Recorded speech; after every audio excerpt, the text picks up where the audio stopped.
मैंने कहा कि requirements can be classified into business requirement, stakeholder requirement, solution requirements, transition and readiness requirements, project requirements and quality requirements. अच्छा, अब इसमें ज्यादा घबराने की जरूरत नहीं है। यहाँ पे कुछ चीजें ऐसी हैं जो देखने में लग रही हैं कि शायद ये इसका ये मतलब है, लेकिन वो मतलब नहीं है जो आपको नजर आ रहा है।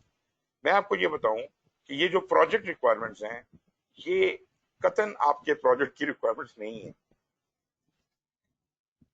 आप जो प्रोजेक्ट कर रहे हैं वो है सोल्यूशन, वो है सोल्यूशन। और इस सोल्यूशन के अंदर, एक मिनट, ये आगे पीछे हो गया थोड़ा।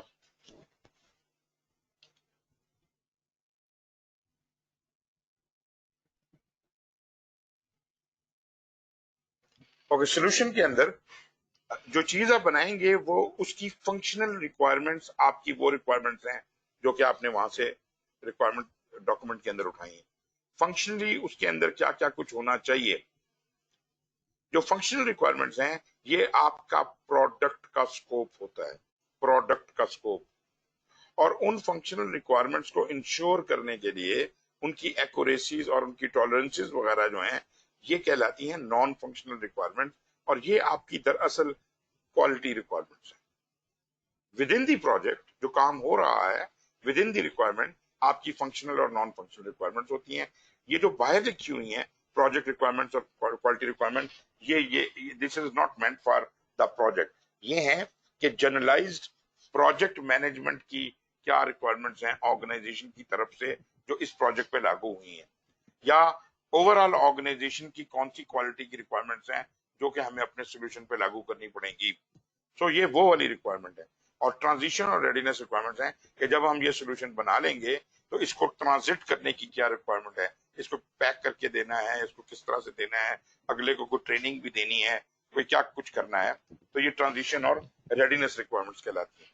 तो बिजनेस रिक्वायरमेंट जो है वो जो कि आपकी बिजनेस नीड को, ऑर्गेनाइजेशनल बिजनेस नीड को पूरा करने के लिए जो चीजें हैं। स्टेक होल्डर की रिक्वायरमेंट, स्टेक होल्डर की ख्वाहिशात। सोल्यूशन रिक्वायरमेंट, जो चीज हम बना रहे हैं, अब जो रिक्वायरमेंट आपने स्टेक होल्डर से उठा ली हैं, उनको ट्रांसलेट करते हैं प्रोडक्ट स्कोप में। तो जो प्रोडक्ट स्कोप है वो बुनियादी तौर पे फंक्शनल रिक्वायरमेंट्स हैं, ठीक है जी। और जो उनकी नॉन फंक्शनल रिक्वायरमेंट्स है वो उस प्रोडक्ट की क्वालिटी है। ये हो गया असल में सोल्यूशन के अंदर रह के आपने सोचना है। और फिर उसके बाद ट्रांजिशन और रेडीनेस की रिक्वायरमेंट्स है कि जब ये चीज बन जाएगी और अप्रूव हो जाएगी तो इसको कस्टमर को हवाले करने के लिए क्या रिक्वायरमेंट्स है, उसको किस तरह ये दिया जाएगा, कैसे ट्रांसपोर्ट किया जाएगा वगैरह वगैरह। और फिर प्रोजेक्ट की रिक्वायरमेंट के प्रोजेक्ट मैनेजमेंट के हवाले से हमें किन चीजों का ख्याल रखना होगा। और ये भी आपकी रिक्वायरमेंट्स हैं।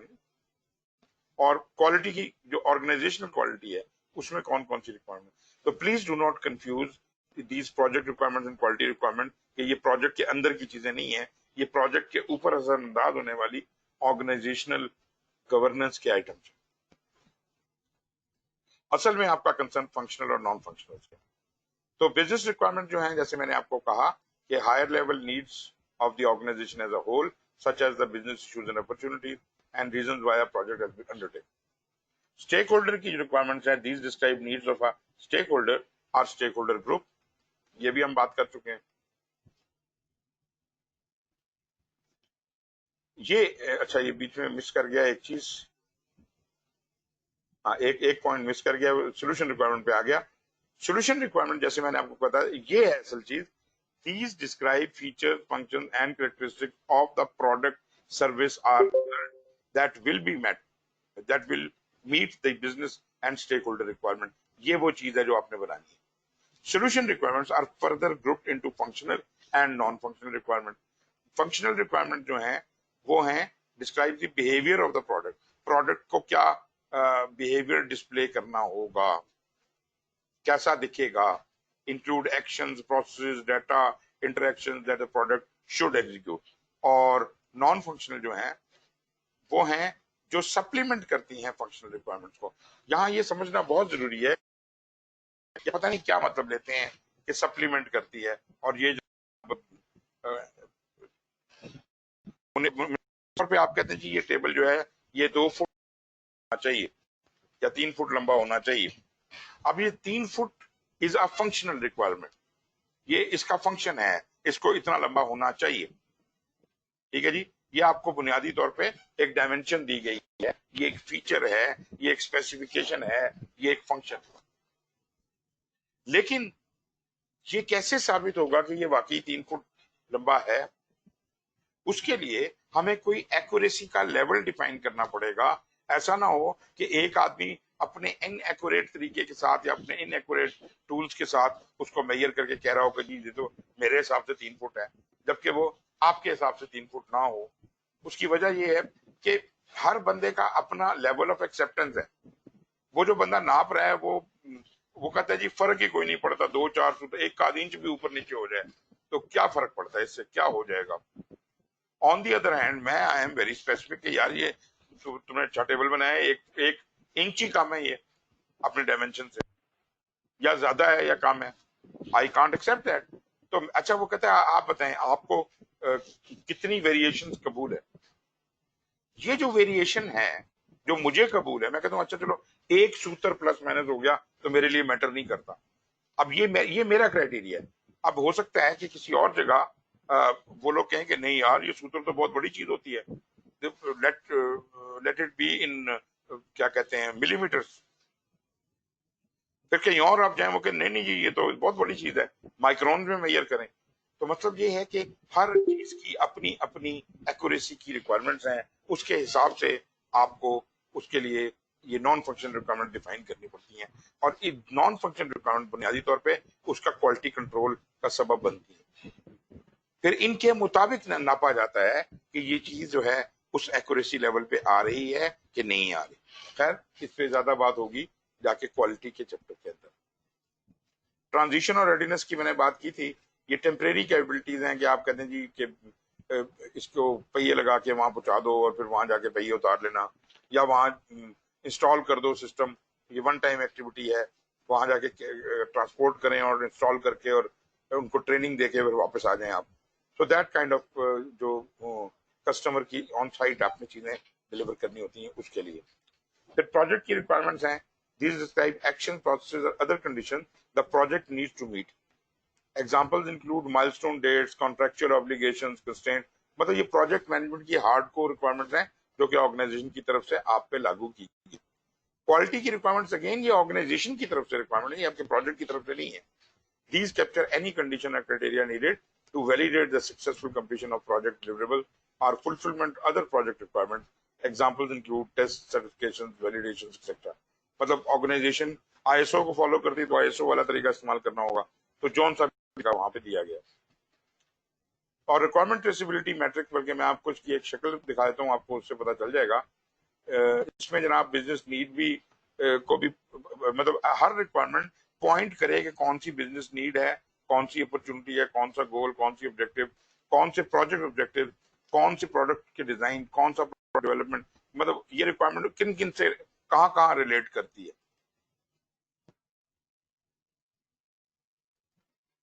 इसमें बाकायदा ये जैसे एक टेबल सा बना हुआ है, इसमें आप ये देखें कि रिक्वायरमेंट, आई डोंट नो आपको नजर आ रहा है कि नहीं आ रहा, हाँ ये जो टेबल है इसके अंदर उसको बाकायदा एक आईडी नंबर है, उसके अंदर आपने उसको हर रिक्वायरमेंट को अलग अलग 1.1, 1.0, 1.1 नंबर दिए हैं, एलोकेट किए हैं, और उसके अंदर आप कहते हैं रिक्वायरमेंट को डिस्क्राइब करते हैं।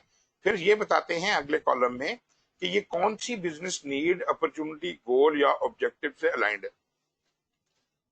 अगर तो आपने किसी और डॉक्यूमेंट के अंदर उनको बकायदा नंबर दिए हैं, बिजनेस नीड नंबर 1, 2, 3, 4 अपॉर्चुनिटीज, तो आप यहाँ पे वो नंबर लिख सकते हैं, अदरवाइज ब्रीफली आप उस चीज को यहाँ लिख सकते हैं। फिर प्रोजेक्ट का कौन सा ऑब्जेक्टिव है, प्रोजेक्ट ऑब्जेक्टिव जिसको ये रिक्वायरमेंट सेटिस्फाई कर रही है। फिर WBS deliverable, WBS work breakdown structure जो है उसके डिलीवरेबल्स के अंदर आपकी कौन सी रिक्वायरमेंट कहाँ पूरी हो रही है वो जगह बताएं, WBS का नंबर बताएं उस क्या कहते हैं ब्रेकडाउन लेवल का, कि जहां पर वो ये वाली रिक्वायरमेंट पूरी हो रही है। प्रोडक्ट के डिजाइन में इस रिक्वायरमेंट का क्या असर है, प्रोडक्ट की डेवलपमेंट में इस रिक्वायरमेंट का क्या असर है, और कौन सा टेस्ट केस लिखा गया है इस रिक्वायरमेंट को चेक करने के लिए। आप ये देख सकते हैं इस रिक्वायरमेंट को हमने हर इंपॉर्टेंट चीज से लिंक कर दिया है, और अगर ये रिक्वायरमेंट, अगर इसको हम कहें कि इसकी हस्ती खत्म करनी है तो फिर हमें इन सब चीजें देखनी पड़ेंगी कि यार ये तो फलानी बिजनेस नीड के साथ अटैच था, तो ये तो बिजनेस नीड इससे सफर नहीं करेगी अगर ये रिक्वायरमेंट हटा दी, या ये प्रोजेक्ट ऑब्जेक्टिव को फुलफिल कर रही है। हो सकता है कि आप कहते हैं जी इसकी प्रोजेक्ट ऑब्जेक्टिव से अलाइनमेंट खत्म हो गई है और इसलिए इसको खत्म कर देना चाहिए। फिर आप बाकी चीजों को चेक करें कि हम कहाँ पहुंच चुके हैं अब तक और इसको कैसे डिसंगेज किया जा सकता है। हो सकता है आपको ये पता चले कि इसको डिसंगेज किया ही नहीं जा सकता। फिर जनाब डिफाइंड स्कोप है। डिफाइंड स्कोप में जैसा मैंने आपको बताया कि यहाँ पर हमने ये डिसाइड करना है कि प्रोडक्ट का स्कोप क्या है, प्रोजेक्ट का स्कोप क्या है और फिर उससे आगे। अच्छा, यहाँ एक चीज समझनी है, रिक्वायरमेंट्स तो आपने बना ली थी ना पिछले स्टेप के अंदर, कलेक्ट रिक्वायरमेंट्स कर ली थी। कलेक्ट रिक्वायरमेंट्स में स्टेक होल्डर से आपने पूछा कि जी आप बताएं रिक्वायरमेंट्स ये ठीक है या कोई और रिक्वायरमेंट आपके जेहन में आती है। तो आप ये जेहन में रखिए कि स्टेक होल्डर बहुत से हैं, खाली कस्टमर नहीं है स्टेक होल्डर। तो हर स्टेक होल्डर अपनी अपनी ख्वाहिशात का इजहार करने की कोशिश करेगा। अच्छा, आपने किसी को रोकना नहीं है, आप सुने, सबकी बात सुने, लेकिन आपने फैसिलिटेट इस तरह से करना है कि डिस्कशन को फोकस रखना है। अगर कोई अनड्यू किस्म की रिक्वायरमेंट्स बता रहा है तो उन रिक्वायरमेंट्स के ऊपर उनको चेक करना है, उनको कन्विंस करना है कि ये रिक्वायरमेंट जो है ये इस प्रोजेक्ट के स्कोप में नहीं आती। और अगर वो कन्विंस नहीं होते तो याद रहे कि स्टेक होल्डर्स जो हैं वो अपवर्ड फिर कनेक्ट होंगे। उनको हमें इशू के तौर पे कि ये बात हमारी नहीं समझा तो उसको एस्केलेट करना पड़ेगा, मुझे प्रोजेक्ट स्पॉन्सर को उसको इन्फॉर्म करना पड़ेगा कि वो अब इसको डील करे इस स्टेक होल्डर।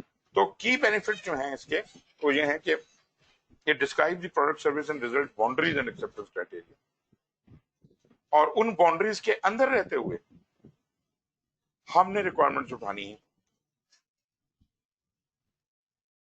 वो जो रिक्वायरमेंट्स हमें कस्टमर ने दे दी हैं उनमें से अक्सर रिक्वायरमेंट जो होंगी, पहली बात तो हम उनको छांटने की कोशिश करेंगे कि जो रिक्वायरमेंट्स अनड्यू हैं और एमी विशेष हैं लोगों की, वो बीच में ना डाली जाए, प्रोजेक्ट से रेलिवेंट हो तो डाली जाए।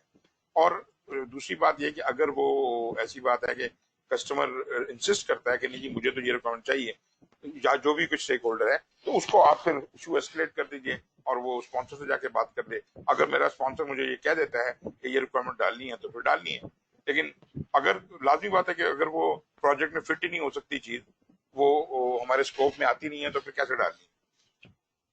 लेकिन एक बात तो इसमें है कि अगर किसी भी स्टेक होल्डर की रिक्वायरमेंट जायज हो और हमें ये लगे कि ये चीज अगर अभी केटर हो जाए तो बेहतर है, बाद में ये मुश्किल हो जाएगा, तो हम इस केस को बाकायदा लेके जाएंगे अपना कस्टमर के पास और उससे डिस्कस करेंगे कि ये हमने स्टेक होल्डर से बातचीत की है और ये पॉइंट सामने आए हैं, आपने इनके बारे में क्या सोचा है। अगर तो आप इस प्रोजेक्ट में नहीं करना चाहते तो आपकी मर्जी, आइंदा अगले किसी प्रोजेक्ट में आप इस चीज को केटर करना चाहते हैं तो fine, it must be explicitly defined कि ये काम ऐसे होगा।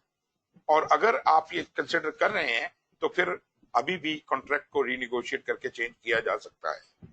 Right in the middle of the project अगर आप हमें कोई ऐसी चीज करने को कहेंगे तो शायद वो हमारे लिए उस वक्त ज्यादा मुश्किल हो जाए।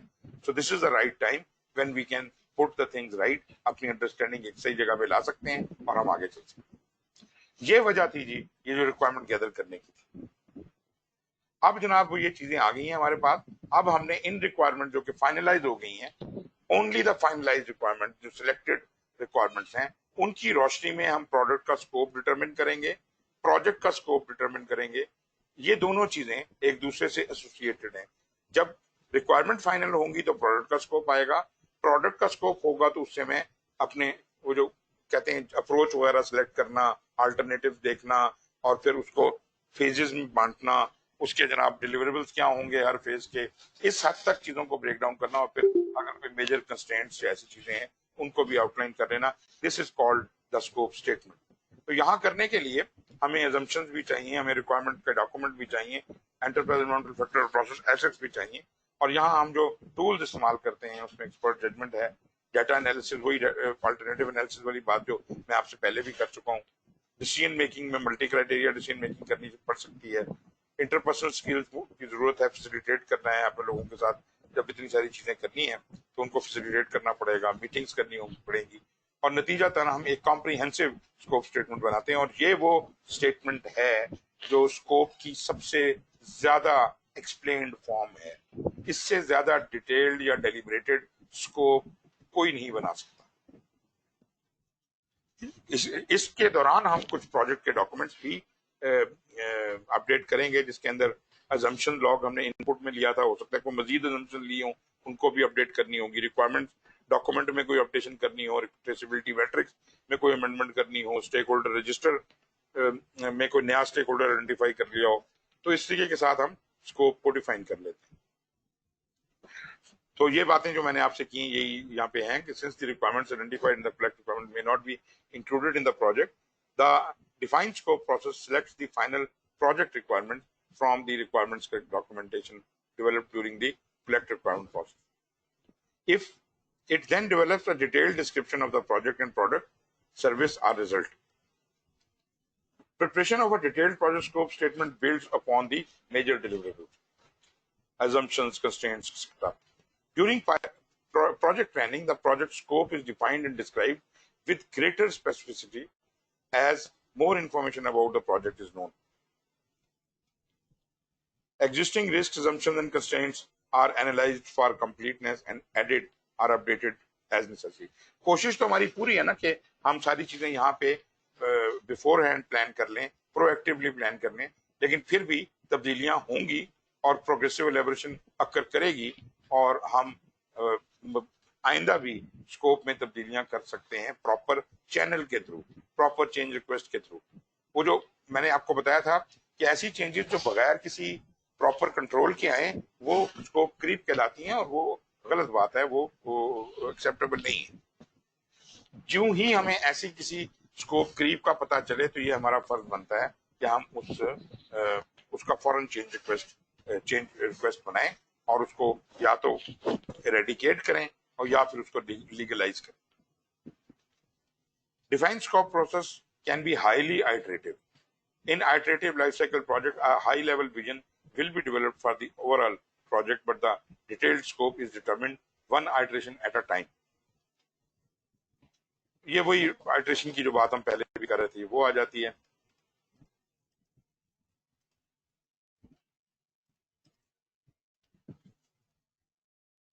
स्कोप स्टेटमेंट में क्या क्या चीजें होनी चाहिए?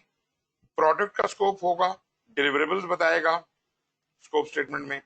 एक्सेप्टेंस क्राइटेरिया बहुत जरूरी है कि ये प्रोजेक्ट की एक्सेप्टेंस किन हालतों में होगी, वो क्या कंडीशंस हैं जो पूरी हो चुकी हो तो हम कहेंगे कि ये जो मैंने आपको बताया था ना कि आप अपनी लाइफ साइकिल बनाएं, तो लाइफ साइकिल का मकसद भी यही था कि आपकी हर फेज के एंड पे क्या प्रोडक्ट निकलेगा, उसकी एक्सेप्टेंस क्या होगी, उसकी जिम्मेदारी किसके ऊपर होगी, वगैरह वगैरह। ये एक्सेप्टेंस क्राइटेरिया हम इसलिए डिफाइन कर रहे हैं। और प्रोजेक्ट में क्या क्या एक्सक्लूड करना है, exclusions which is not in the scope of the project, out of scope item जो है वो एक्सप्लिसिटली अपनी स्कोप स्टेटमेंट में डिफाइन करें कि ये चीजें हमने नहीं करनी। और लाजमी बात है, आपने जब रिक्वायरमेंट इकट्ठी की है और लोगों से डिस्कशन किया है तो आपको अंदाजा हो गया लोग कैसी कैसी रिक्वायरमेंट दे रहे हैं, और उन रिक्वायरमेंट में जो रिक्वायरमेंट आपने ये अंडरस्टैंड कर लिया है कि ये प्रोजेक्ट के स्कोप से बाहर है, उनको स्पेसिफाई कर दीजिए कि जनाब ये काम हम नहीं करेंगे, कोई हमसे एक्सपेक्ट ना करे कि हम ये चीजें करेंगे। Scope statement, although the project charter and the project scope statement are sometimes perceived as containing a certain degree of redundancy, मतलब दोनों में तकरीबन headings एक जैसी होती हैं, but they are different in level of detail. Scope में ज्यादा तफसील होती है, जबकि आपका जो चार्टर होता है वो बहुत ही कंसाइज किस्म का डॉक्यूमेंट है। ऑल्दो इधर आपको देखने में ये नजर आ रहा है कि बड़ी लंबी लिस्ट है चार्टर के नीचे, लेकिन this all of this story which is shown here, this is descriptive. ये आपके 1-1.5 पेज के अंदर ही आपका पूरा चार्टर लिखा जाता है।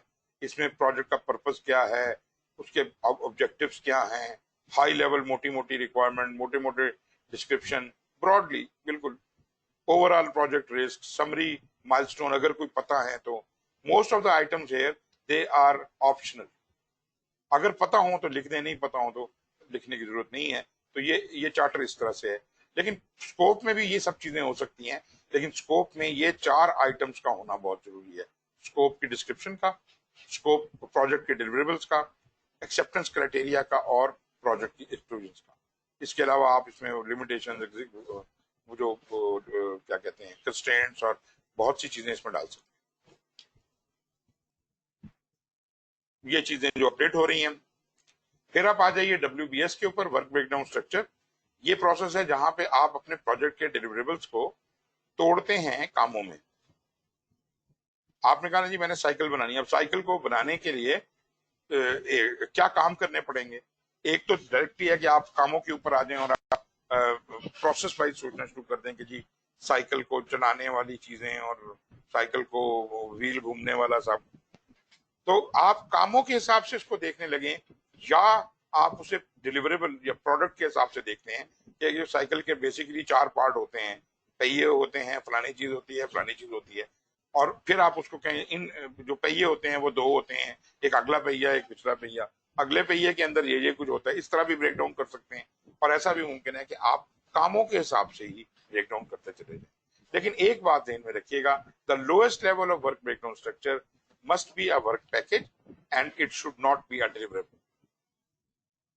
अगर आप डिलीवरेबल वाइज भी तोड़ रहे हैं चीजों को, साइकिल, साइकिल के टुकड़े, ये वो, तो आखिर में काम बताएं कि लोएस्ट लेवल के ऊपर जो चीज है वो काम ऐसा होना चाहिए कि करने वाला कोई काम है। वो ये ना हो कि साइकिल का पैडल, साइकिल का पैडल है तो मैं क्या करूं। मतलब वर्क ब्रेकडाउन बताएं ना, वर्क बताएं उसका क्या है। आप कहें कि जी वो पैडल को बनाओ, ये काम है, मैन्युफैक्चरिंग ऑफ द पैडल, ये काम है। तो इस तरह से उसको जो लोएस्ट लेवल की चीजें होती हैं वर्क पैकेज कहलाती हैं। और ये वो लोएस्ट लेवल है जो प्रोजेक्ट मैनेजर को प्रोजेक्ट को कंट्रोल करने के लिए रिक्वायर्ड है। ऑल्दो वर्क पैकेज के नाम से ही जाहिर होता है कि एक वर्क पैकेज को मजीद खोला और तोड़ा जा सकता है एक्टिविटीज के अंदर, और वो लेवल हम करेंगे जब प्रोजेक्ट की एक्टिविटीज डिजाइन करनी होंगी। और वो काम प्रोजेक्ट टीम का है, वो प्रोजेक्ट मैनेजर का काम नहीं है। प्रोजेक्ट टीम अपनी अक्लो दानिश से उसको डिस्ट्रीब्यूट करेगी क्योंकि काम उन्होंने करना है। लेकिन प्रोजेक्ट मैनेजर ने जहां तक काम करना है वो है प्रोजेक्ट की मॉनिटरिंग एंड कंट्रोल। तो वो मॉनिटरिंग एंड कंट्रोल के हवाले से उस लेवल तक देखेगा। मिसाल के तौर पे एक कमरे में एक कंस्ट्रक्शन हो रही है, घर बन रहा है, उसमें जो एक्टिविटीज होंगी वो शायद दीवार पे प्लस्तर करना भी एक एक्टिविटी होगी, ईंटें लगाना भी एक एक्टिविटी होगी, सीमेंट बनाना भी एक एक्टिविटी होगी। लेकिन दरअसल ये सारे काम जो किए जा रहे हैं ये एक इस दीवार को बनाने के लिए किए जा रहे हैं। तो दीवार मेरा वर्क पैकेज होगा और दीवार की प्रोग्रेस को देखना मेरा काम होगा एज अ प्रोजेक्ट मैनेजर। लेकिन इसको बनाने के लिए टीम ने कौन कौन से एक्टिविटीज डिफाइन की हैं वो एक्टिविटीज टीम बताएगी, वही एस्टिमेट करेंगे, वही हिसाब किताब करेंगे और वो हिसाब करके मुझे देंगे। मैं प्रोजेक्ट मैनेजर हूंगा और मैं फिर उनका एस्टिमेट को सम अप करूंगा। और मैं जब प्रोग्रेस देख रहा हूँ तो मैं दीवार के हिसाब से देख रहा हूँ। जब काम चल रहा होगा, जब कंस्ट्रक्शन हो रही होगी, तो मैं कहूंगा अच्छा इतने फीसद दीवार बन गई, इतने फीसद दीवार बन गई। तो प्रोजेक्ट का जो मॉनिटरिंग एंड कंट्रोल होना है वो वर्क पैकेजेस के हिसाब से होगा। और एक कमरा जो बन रहा है उसमें कई वर्क पैकेज होंगी, दीवारें होंगी, फर्श होंगे, छतें होंगी, खिड़कियां होंगी, बहुत कुछ होगा। तो वो जो बहुत से वर्क पैकेजेस उस कमरे में चल रहे हैं, वो एक कमरा जो है उसकी कंस्ट्रक्शन के जितने भी वर्क पैकेजेस हैं उनको हम एक पैकेट में डाल देते हैं, उसको कहते हैं कंट्रोल अकाउंट। तो वो एक कंट्रोल अकाउंट के अंदर वो सारे वर्क पैकेज एग्जिस्ट करते हैं और उस कंट्रोल अकाउंट की जो ओनरशिप है, वो जो भी कोई उस कमरे का सुपरवाइजर है या जो उस काम को देख रहा है, उसको उसके बजट की हिसाब किताब करने का काम भी सौंप दिया जाता है कि भाई इस कमरे के रिसोर्सेज जितने भी तुम्हें चाहिए और जो तुमने लगा दिए हैं उनका हिसाब किताब तुमने रखना है और तुमने अकाउंट्स वालों को रिपोर्ट देनी है कि जनाब क्या हो गया, क्या नहीं हुआ। तो इसको कहते हैं जी कंट्रोल अकाउंट। और इस तरह कई कंट्रोल अकाउंट से 4, 5, 6 कमरे हैं पूरे घर में, उन सारों को डिवाइड करके आपने उनके कंट्रोल अकाउंट बना के और उनको सम अप किया तो पूरा प्रोजेक्ट बन गया। तो प्रोजेक्ट के नीचे कंट्रोल अकाउंट्स हैं, कंट्रोल अकाउंट्स के नीचे वर्क पैकेजेस हैं, वर्क पैकेजेस के नीचे एक्टिविटीज हैं। इस तरीके के साथ WBS ब्रेकडाउन होता है। बेनिफिट्स जनाब इसके हैं कि it provides a framework of what has to be delivered. मतलब हमें एक्सप्लिसिटली पता चलता है कि अच्छा यार ये चीजें बनने वाली हैं, ये सेक्शंस हैं काम के जो हमने कर रहे हैं। This process is performed once or at predefined point in time. शुरू में करते हैं हम, फेज के शुरू में हो या प्रोजेक्ट के शुरू में हो, और इसके जो इनपुट टूल्स और आउटपुट्स वगैरह हैं वो आपके सामने हैं। प्रोजेक्ट मैनेजमेंट प्लान है, उसमें स्कोप प्लान आ जाएगा। प्रोजेक्ट डॉक्यूमेंट्स हैं जिसके अंदर स्कोप स्टेटमेंट और रिक्वायरमेंट डॉक्यूमेंट आ जाएगी।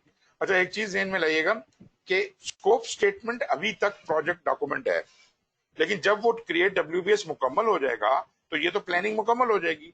जब प्लानिंग मुकम्मल होती है तो स्कोप बेसलाइन हो जाता है, तो स्कोप बेसलाइन के अंदर स्कोप स्टेटमेंट शामिल हो जाएगी।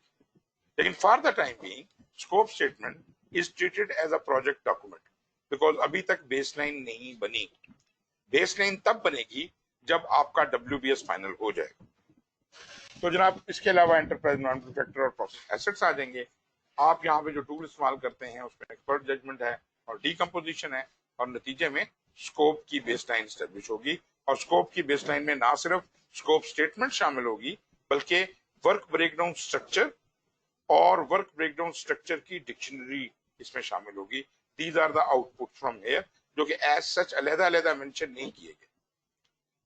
तो असल में स्कोप बेसलाइन में तीन चीजें होती हैं: स्कोप स्टेटमेंट, WBS और WBS dictionary. WBS dictionary is basically a list of all the work packages, जो ब्रीफली डिस्क्राइबिंग के कौन, उसका शॉर्ट नेम क्या है और उसका फंक्शन क्या है, बस इतनी सी बात। और प्रोजेक्ट डॉक्यूमेंट जो है वो अपडेट हो जाएंगे, अजम्पशन लॉग्स अपडेट हो जाएंगे, रिक्वायरमेंट डॉक्यूमेंट अपडेट हो जाएंगे, व्हाटएवर इज रिक्वायर्ड। WBS जो है वो एक हायरार्किकल डीकम्पोजिशन है। जैसे आपका ऑर्गेनाइजेशन चार्ट नहीं होता, इस तरह की शक्ल है इसकी, और इसमें ऊपर प्रोजेक्ट का नाम लिखा होता है और उसके नीचे आप प्रोजेक्ट के हिस्से बखरे बनाते जाते हैं और तोड़ते जाते हैं अंटिल वर्क पैकेज लेवल आ जाए। वर्क पैकेज लेवल इज, जैसे मैंने कहा था, is the lowest level of a WBS, but इसको फर्दर ब्रेक डाउन किया जाता है एक्टिविटीज में, और वो काम इधर नहीं होता, स्कोप का काम नहीं है। तो जनाब, ये उसके इनपुट आउटपुट्स हैं। डीकम्पोजिशन इसका टूल है। डीकम्पोजिशन इज अ टेक्निक, मतलब ये वो लॉजिकल स्किल है कि चीजों को खोलने तोड़ने का अमल, वो जो अकल, एक खास लॉजिक और इंटेलिजेंस आपको चाहिए। अच्छा, इसके अंदर क्या होगा, उसके अंदर क्या होगा। बुनियादी तौर पे वो जो बच्चों को एक इंक्विजिटिवनेस होती है, वो वाली डीकम्पोजिशन का स्किल है। असल में इंटेलिजेंस लेवल जो बच्चे का होता है वो बहुत हाई होता है, हम अपनी उम्र में आके उस इंटेलिजेंस लेवल को टच भी नहीं कर सकते। तो बुनियादी तौर पे ये वो वाली डीकम्पोजिशन का स्किल है। हाई IQ के लोग जो हैं वो ऐसे कामों में बहुत ज्यादा बेहतर होते हैं। The work package is the work defined at the lowest level. अब वर्क पैकेज जो है वो उसके नीचे, इसका लोएस्ट लेवल है इस पूरी डीकम्पोजिशन का, लेकिन ये आखिरी लेवल नहीं है। मेरे कहने का मकसद है कि वर्क पैकेज के अंदर वर्क होते हैं, पैकेज है ना ये, तो इसमें एक से ज्यादा वर्क होंगे, और वो वर्क क्या होंगे, वो एक्टिविटीज होंगी जो हम स्केड्यूलिंग के चैप्टर में जाके इनको डिवाइस करें। फिर जी, level of decomposition often guided by the degree of control needed. आपने कितना डीप जाना है, ये आपको कितनी एक्यूरेसी और कंट्रोल चाहिए। अगर बहुत ही आप सेंसिटिव काम कर रहे हैं तो हो सकता है आपका वर्क पैकेज लेवल काफी नीचे जाके आए, और अगर आप कोई आम काम कर रहे हैं, रूटीन का काम कर रहे हैं, और जिसके अंदर कोई बहुत ज्यादा डिटेल्स की जरूरत नहीं है, बहुत ज्यादा एक्यूरेसीज की जरूरत नहीं है, कम्प्लेक्सिटीज कोई नहीं है, तो हमारा वर्क पैकेज लेवल जरा ऊपर ही आ जाएगा।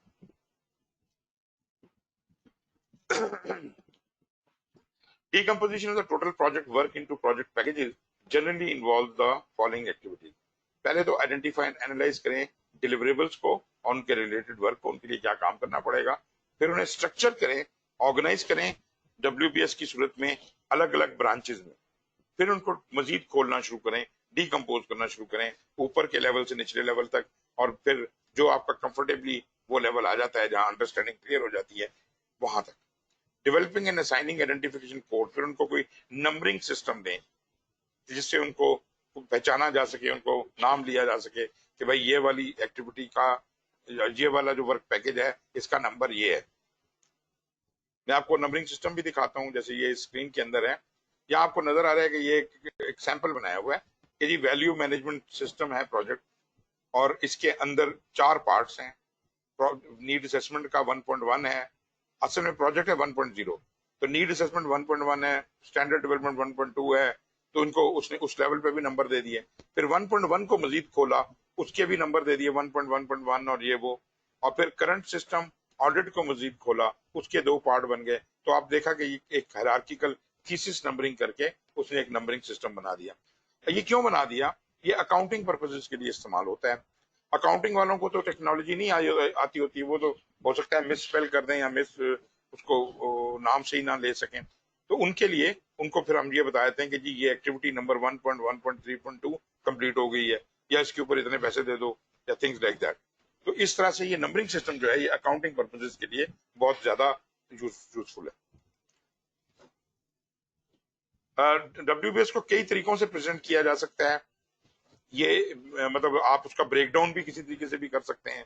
मतलब ये एक सिंपल सॉफ्टवेयर का है जिसके अंदर उसने बताया कि जी सॉफ्टवेयर बनाने के लिए सॉफ्टवेयर की प्रोजेक्ट मैनेजमेंट करने का काम होगा, उसकी प्रोडक्ट रिक्वायरमेंट्स का काम होगा, डिटेल डिजाइन होगा, कॉन्सेप्ट होगा और इंटीग्रेशन होगी, और उनके अंदर उसने उनके अलग अलग कुछ वर्क पैकेजेस बना दिए हैं, और फिर वो वर्क पैकेज आगे जाके एक्टिविटीज में कन्वर्ट हो।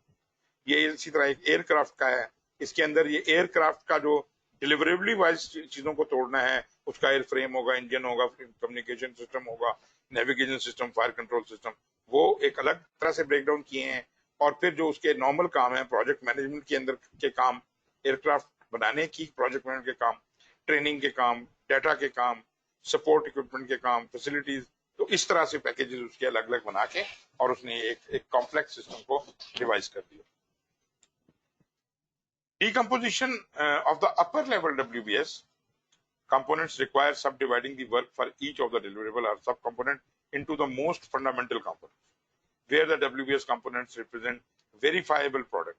जो आपका कंपोनेंट है निचला लेवल है, वो WBS का जो लेवल है निचला वाला, वो ऐसी चीज को रिप्रेजेंट करें जिसको वेरीफाई किया जा सके, ख्याली चीज ना हो।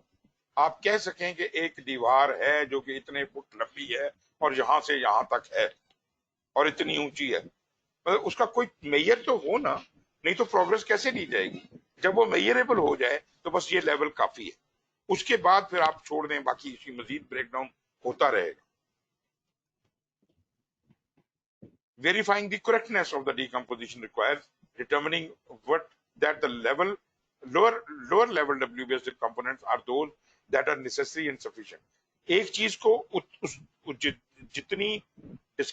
जितने लेवल तक उसे ब्रेक डाउन करना काम के लिए जरूरी है उतना ही ब्रेक डाउन करें, उससे ज्यादा ब्रेक डाउन करने से काम खराब हो जाएगा।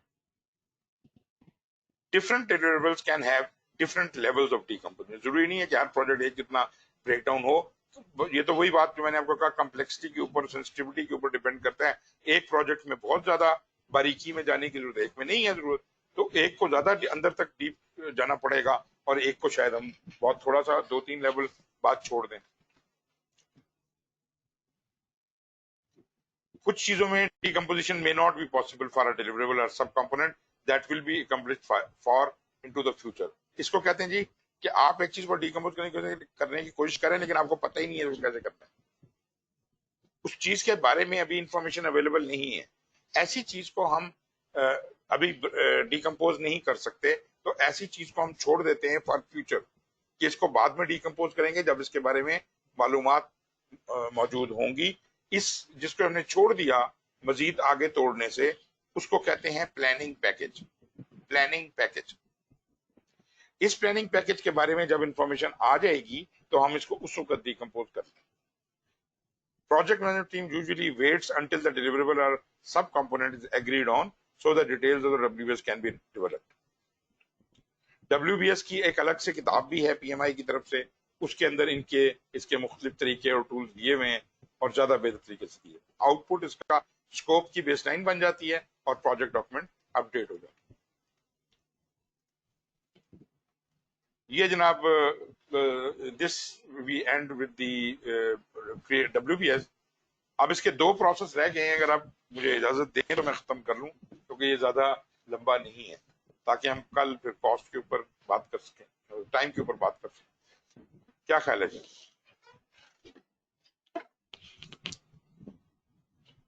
कंटिन्यू करना है या नहीं?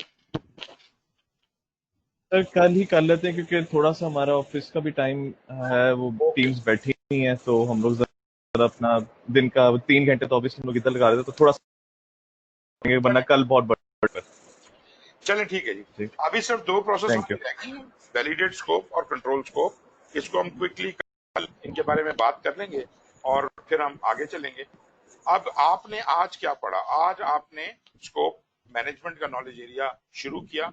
इसके अंदर हमने जो प्लानिंग के 4 प्रोसेस थे वो हमने कंप्लीट किए। पहला था स्कोप मैनेजमेंट प्लानिंग, जिसके अंदर हमने रिक्वायरमेंट और स्कोप दोनों के मैनेजमेंट प्लान बनाए। फिर हमने कलेक्ट रिक्वायरमेंट्स की, जिसमें रिक्वायरमेंट मैनेजमेंट प्लान और स्कोप मैनेजमेंट दोनों इस्तेमाल हुए, लेकिन बुनियादी तौर पे वहां कलेक्ट रिक्वायरमेंट्स का काम था, जिसके नतीजे में हमारे पास रिक्वायरमेंट्स का एक डॉक्यूमेंट बन के आ गया और रिक्वायरमेंट का ट्रेसेबिलिटी मैट्रिक्स भी। फिर हमने डिफाइन स्कोप किया, जिसके नतीजे में स्कोप स्टेटमेंट बन गई और उसके अंदर हमारा प्रोडक्ट स्कोप भी बना, प्रोजेक्ट स्कोप भी बना, और फिर उसके बाद हमारे फेजेस भी डिसाइड हो गए, हमारी अप्रोच और एनालिसिस भी हो गया अल्टरनेटिव्स का, और अल्टीमेटली हमने ये भी डिसाइड कर लिया कि क्या क्या डिलीवर होगा, टाइमलाइंस क्या होंगी। टाइमलाइंस की बात कर रहा हूं मैं अभी इस वक्त, गैन चार्ट की बात नहीं कर रहा, कि ब्रॉडली हमारी माइलस्टोन्स कौन कौन से कब कब मीट होने हैं। इसके बाद फिर हमने WBS क्रिएट किया उसके मुताबिक, और WBS हमने सिर्फ उस लेवल तक खोला जहां तक प्रोजेक्ट मैनेजर को मॉनिटर और कंट्रोल करने के लिए रिक्वायर्ड, और उसको कहते हैं लोएस्ट लेवल को वर्क पैकेज। ये चीज हमने अभी बनाई है, और इसके बाद अभी जो हमने जाके मॉनिटरिंग एंड कंट्रोल में 2 काम करने हैं, वैलिडेट स्कोप और कंट्रोल स्कोप, ये इंशाल्लाह हम कल की क्लास में शुरू करें। एनी क्वेश्चन जी?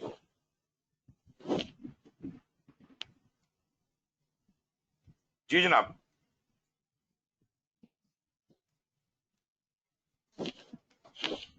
नहीं सर, थैंक यू। ओके जी, thank you very much and take care. Hafiz.